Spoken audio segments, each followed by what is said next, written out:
안녕하세요, 주인장입니다.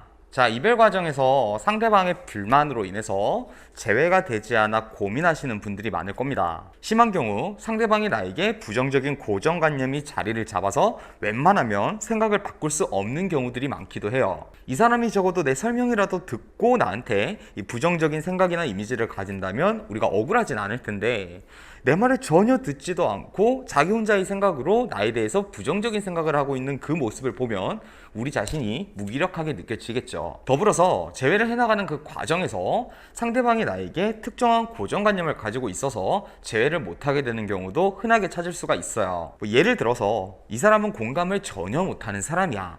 내가 그동안 그렇게 공감해달라고 요구했지만 이 사람은 공감 능력이 전혀 없어. 자, 이런 인지를 가진 사람은 내가 자신이 원하는 방식은 아니지만 충분히 공감을 하고 있었다는 걸 전혀 받아들이지 않고 재회를 선택하지 않습니다. 최근에 제가 상담한 케이스가 이 내담자분이 여자친구로부터 나는 너한테 문제 해결을 원한 것이 아니야. 그냥 내 말에 공감을 좀 해달라고 내가 누차 얘기했잖아. 자, 이런 말을 듣고 이별을 당한 남성 내담자분과 상담을 하게 됐었어요. 자, 이 내담자분이 몇 년 전부터 연애에서 문제가 생기면 1년에 두세 차례 정도 저를 찾아와서 상담을 하셨던 내담자분이시거든요. 예전부터 제가 얘기를 나눠온 터라 이 남성 내담자분의 상황을 알고 있었기에 상담 때마다 공감 능력에 대해서 여러 차례 주의를 드렸긴 했는데 역시나 쉽게 개선이 되지가 않더라고요. 자, 그러나 한 가지 확실한 건 이 남성 내담자분이 전혀 공감 능력이 정말 선천적으로 없는 분은 아니셨다는 거예요. 오히려 주변에서 힘든 일을 겪는 사람이 있으면 나서서 문제를 해결해 주려고 노력해 주시는 기버, 타인을 돕고 자신의 가치를 베푸는 성향에 가까운 성향을 가진 내담자분이세요. 그런데 여자친구분은 이 남성 내담자분이 전혀 공감을 못한다라는 그런 인지를 가지고 계시더라고요.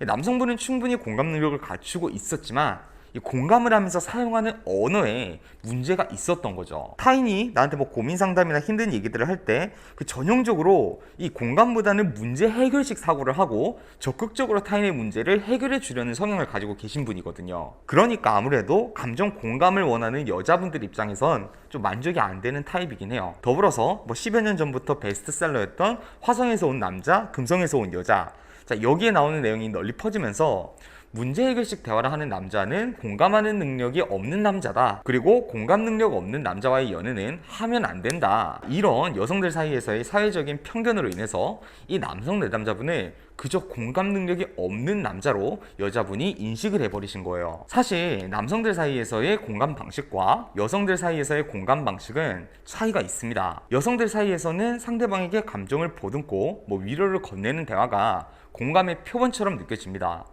그러나 남성들 사이에서는 서로 고민을 털어놓을 때 서로가 적극적으로 그 문제를 해결사가 돼서 해결책을 제시하면서 심적 위안을 받는 것도 공감이 아니라고 볼 수는 없어요. 실제로 저 또한 문제 해결식 사고를 가진 한 남자로서 제가 누군가에게 힘든 일을 털어놓았을 때 스트레스를 많이 받겠다. 네 감정은 괜찮아? 자, 이 말이 전혀 위로가 되지 않아요.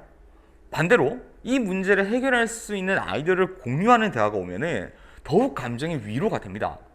많은 남성들이 이 말에 공감을 하실 거예요. 즉, 이 상담 사례에서 남성분은 그저 언어의 차이가 있으셨던 거지 여자친구분이 생각하는 것처럼 공감 능력 그 자체가 없는 남성은 아니셨던 것이죠. 그래서 저는 이 사실을 여자분에게 인지시킬 수 있는 문장을 준비해 드렸어요. 자, 이런 문장은 여러 차례 대화를 통해서 짧게 전달이 됐기 때문에 한 번에 전달된 것은 아니지만 핵심 메시지는 이거였어요. 내가 네가 원하는 방식으로 공감을 하지 못한 것은 인정한다. 그러나 사람마다 성향과 성질이 다르듯이 이것이 내 한계일 수도 있다. 물론 추후에도 노력해 나가야 할 것이라고는 알고 있지만 당장 쉬운 부분은 아니다.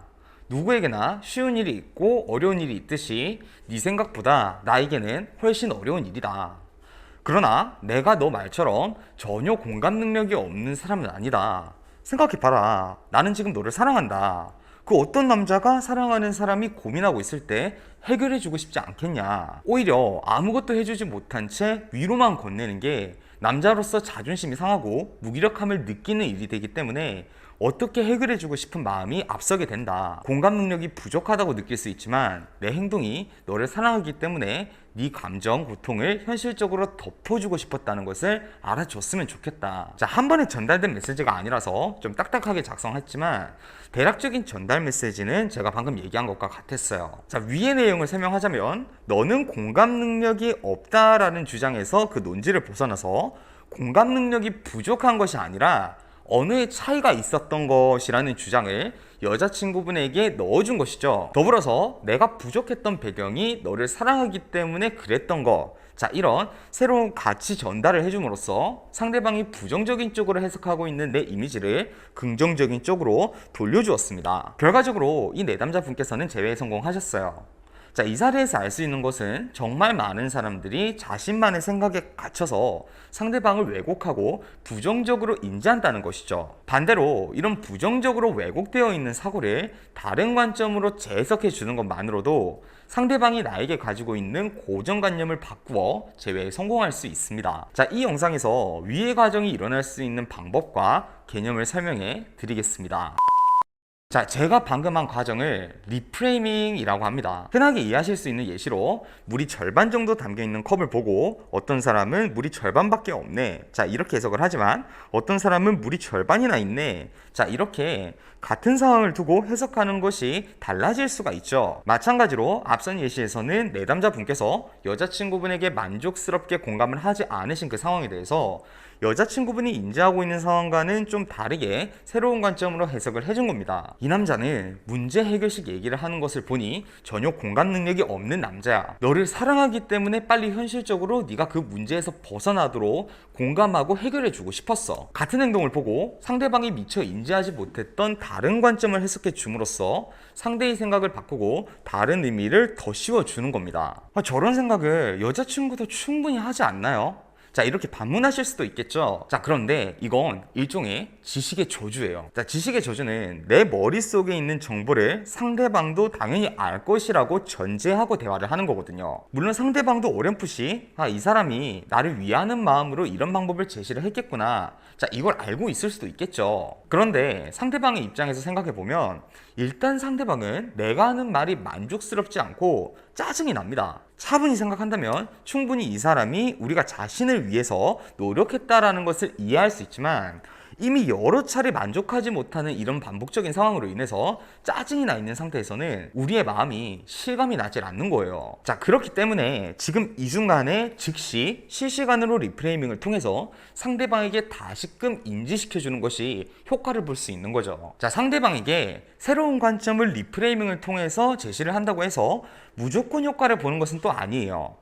리프레이밍을 하기 전에 먼저 우리는 상대방이 진심으로 원하는 것이 무엇일까에 대한 고민부터 해봐야 합니다. 이 위 사례에서 여자친구분이 궁극적으로 원하는 것이 공감을 해주는 것이 맞을까요?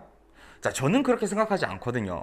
여자친구분이 진심으로 원하는 것은 공감을 하는 모습을 보면서 이 사람이 나에 대한 감정이나 나를 이만큼 신경을 쓰고 있다는 그 사랑을 실감하길 원하셨겠죠. 나를 사랑하는 남자라면 내가 감정적으로 힘든 일이 있을 때 다른 현실적인 상황보다는 내 감정을 보듬어 주는 것에 신경을 쓸 거야.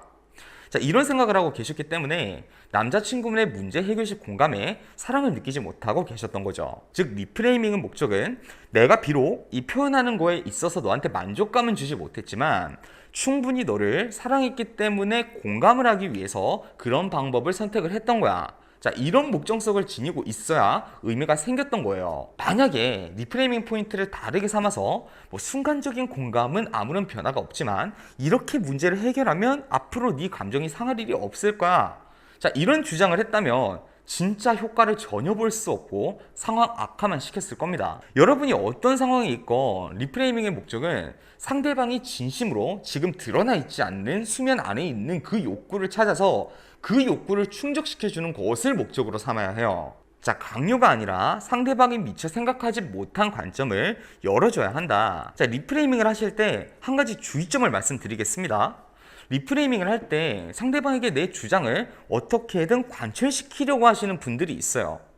생각해봐. 내 입장은 이런 거였잖아. 대체 왜 이해를 안 하려고 해? 일단 기본적으로 이런 리프레이밍을 해야 하는 상황은 상대방이 감정이 부정적이고 예민한 상태라는 것을 잊지 말아야 해요. 사람이 감정이 상하고 예민할 때는 자신을 부정하거나 강요를 당하면 우리 말이 아무리 논리적이고 근거가 있다 하더라도 받아들이지 않게 됩니다. 그래서 리프레이밍을 할 때도 강요가 아니라 상대방이 미처 인지하지 못하고 있는 새로운 관점을 열어준다. 자, 이런 마음으로 부드럽게 열어주고 상대방이 스스로 선택할 수 있게 유도를 해야 하는 거예요. 자, 앞선 예시를 보면 상대방의 의견에 전면적인 반박을 하는 것이 아니라 내가 부족했고 네가 충분히 감정이 상할 수 있었다고 생각해. 이런 상대방의 입장에 공감하고 상대방의 태도에 순응하는 문장이 있습니다. 만약 이 문장이 나는 네가 내 입장을 오해해서 생긴 문제라고 생각해, 이런 식으로 표현됐다면 결과는 전혀 달라졌겠죠. 대표적으로 여기서는 이 감염화라는 대화법을 사용할 수 있습니다. 제가 추천 영상 댓글에다 링크 걸 테니까 한번 참고해 보세요. 물론 상대방의 고정관념만 바꾼다고 모든 재회가 손쉽게 이루어진다고 할 수는 없습니다. 근데 오늘 영상의 내용에 따라서 많은 나비 효과가 생기기도 해요.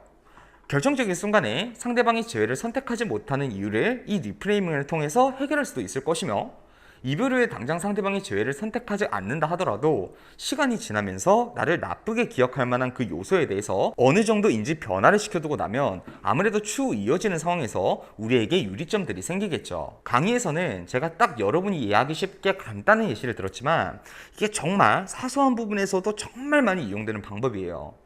활용 범위가 정말 무궁무진하니까 여러분 상황에 맞게 최적화하셔서 사용해 보시기 바랍니다. 자, 오늘 강의는 여기까지였고요. 저는 주인장이었습니다. 자, 오늘도 행복한 하루 하세요.